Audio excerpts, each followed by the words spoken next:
ఈ కంబాలకొండ ట్రెక్కింగ్‌లకు సంబంధించి ఏమేమి ఉంటాయి అసలు ఈ కంబాలకొండ పార్కులో అనేది మొత్తం కూడా ఇక్కడ బోర్డు రూపంలో చూపిస్తారు. మనం దాదాపుగా జాతీయ రహదారి నుంచి లోపలికి 2 కిలోమీటర్ల దూరం వరకు కూడా వచ్చాము.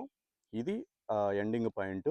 నిజానికి కొండల మీద ట్రెక్కింగ్ చేయాలనుకునే వాళ్ళు ప్రొఫెషనల్స్ ఉంటారు. వాళ్ళని మనం చూస్తున్నాం గదా! ఇప్పుడు ఈ వెనక వైపు దట్టంగా ఉన్నాయి చెట్లు. ఆ లోపల నుంచి ఆ కొండల పైకి తీసుకెళ్తారంట.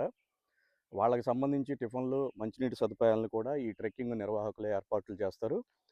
ప్రస్తుతం మనం వచ్చిన దారిది. ఇటువైపు నుంచి వెళ్తే మళ్ళీ స్టార్టింగ్ పాయింట్ దగ్గరికెళ్తాం. సుమారుగా 2 కిలోమీటర్లు అంతా కూడా కొండను తొలిచి వేసిన గ్రావెల్ రోడ్లే కాబట్టి కొండ అట్మాస్ఫియర్‌లోనే ఈ దారంతా కూడా ఉంటది. ఇక్కడి వరకు అయితే కొత్త వాళ్ళైనా గానీ ఎటువంటి ఇబ్బంది లేకుండా రావచ్చు. రూట్లు, సైన్ బోర్డులన్నీ కూడా స్పష్టంగా చూపించడానికి అనుకూలంగా ఉన్నాయి కాబట్టి మార్నింగ్ టైమ్ వస్తే మాత్రం